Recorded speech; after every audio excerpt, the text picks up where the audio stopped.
First we know that the identification data क्या होता है, उसमें पेशेंट का name, age, sex, address, qualification, marital status, religious and कौन से हॉस्पिटल में वो पेशेंट एडमिटेड है, वो सब हम देखते हैं। उसके बाद चीफ कंप्लेंट में जैसे कि आप देख सकते हैं, मेरा पेशेंट है प्रीतेश अग्रवाल, उनको क्या हो रहा है ना, यूरिनेशन में पेन आ रहा है, वाइटिस यूरिनेशन हो रहा है, स्टोमक पेन हो रहा है, वोमिटिंग हो रहा है, डिजीनेस आ रहा है।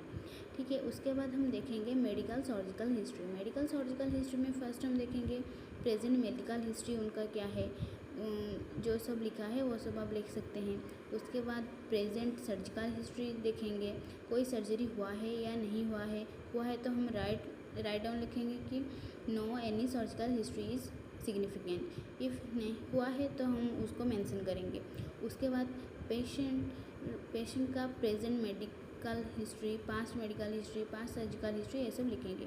उसके बाद फैमिली हिस्ट्री में कौन उनके फैमिली में हेड का नाम, अता पता सब लिखना है, जैसे कि टाइप ऑफ फैमिली न्यूक्लियर है या जॉइंट है। उसके बाद नंबर ऑफ़ फैमिली मेम्बर, कितने नंबर के फैमिली मेम्बर उनके यहाँ रुके हुए हैं। उसके बाद फैमिली ट्री का 3 जनरेशन होता है, जैसे कि आप देख सकते हैं रितेश की मम्मी पापा, उसके बाद उनकी भाई और उनके पत्नी और उनका बच्चा का नाम है, तो ये 3 जनरेशन का फैमिली ट्री बनाया हुए हैं। इसके बाद की टर्म में फैमिली ट्री में कौन से टाइप के हैं और कोई डेथ किया है या नहीं है, कैसे आइडेंटिफाई करेंगे, उसके लिए भी हम मेल फीमेल क्लाइंट का नेम लिखेंगे।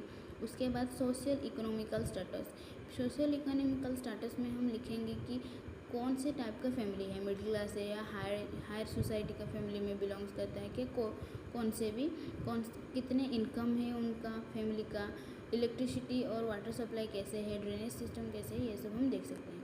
उसके बाद फैमिली ट्री के बाद हम देखेंगे कि पर्सनल हिस्ट्री में हम डाइटरी हैबिट्स, बॉडी बिल्ड कैसे है, habits and pattern of sleep, कितने आवर का वो स्लीप ले रहा है हमारा जो पेशेंट है।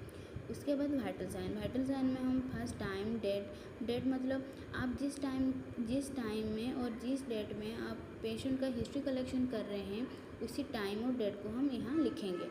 ठीक है, उसके बाद वाइटल साइन में आ रहा है temperature, pulse, blood pressure and respiration, patient का वैल्यू कितना है, नॉर्मल वैल्यू कितना है, उसका रिमार्क में सिर्फ क्या है ना, if temperature is increase and pyrexia is present, if the pulse is normal then normal is लिखेंगे हम। ठीक है, उसके बाद फिजिकल एग्जामिनेशन आता है, फिजिकल एग्जामिनेशन में जनरल अपीयरेंस लिखेंगे। उसके बाद मेजरमेंट ऑफ इम्पोर्टेंट पैरामीटर्स मतलब हाइट, वेट, ये सब लिखेंगे। स्किन का टेक्सचर क्या है, मॉइस्चर ठीक है या नहीं है, टेम्परेचर, वास्कुलरिटी एंड लेशंस ये सब प्रेजेंट है या ये नहीं लिखेंगे। स्काल्प हेयर भी ये सब दिखना है, nail, head and neck, I, years, ये सब भी लिखना है। उसके बाद नोज़ में क्या क्या सब ये सब लिखा है, ये सब लिखेंगे।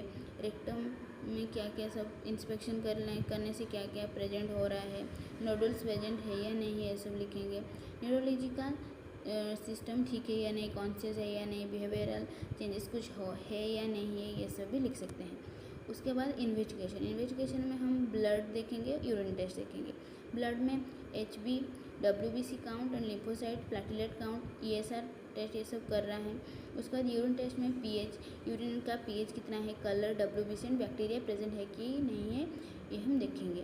बैक्टीरिया प्रेजेंट है कि नहीं देखेंगे। उसके बाद हम देखेंगे कि मेडिकेशन क्या है। उसके बाद मेडिकेशन में कौन सा मेडिकेशन देंगे, पैरासीटामोल देंगे, उसके बाद इंजेक्शन डेक्स्ट्रिन देंगे, सेफ्रोक्सिन देंगे, पेंटॉप देंगे, एमनोकैसिन दिया जाएगा।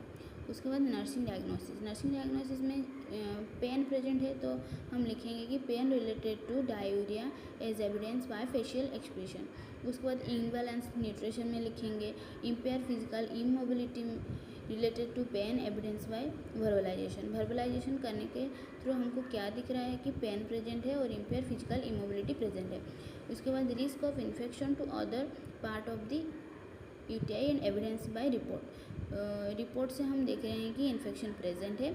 Anxiety related to pain back abdominal and evidence by facial expression. Facial expression से हम देखेंगे कि एंजाइटी रुक रहा है क्योंकि वो हॉस्पिटलाइजेशन है,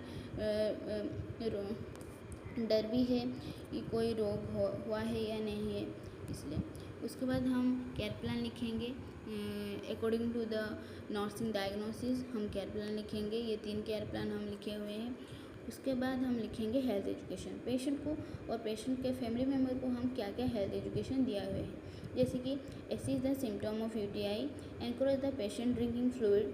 जैसे कि यूटीआई प्रेजेंट है तो ये एक पेनफुल प्रोसीजर है, तो इसलिए हम पेशेंट को बोलेंगे कि sufficient amount of drinking water लेने के लिए।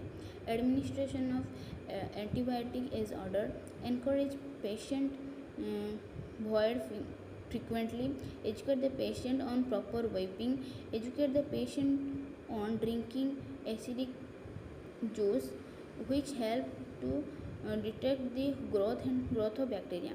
Take antibiotic is prescribe, doctor जैसे कि प्रेस्क्राइब करेंगे उसके हिसाब से हम मेडिकेशन प्रोवाइड करेंगे। उसके बाद समरी में हम लिखेंगे कि यूरिनरी ट्रैक्ट इन्फेक्शन कैसे होता है, किस दौरान होता है, पेशेंट को क्या फील हो रहा है, ये सब हम लिखेंगे।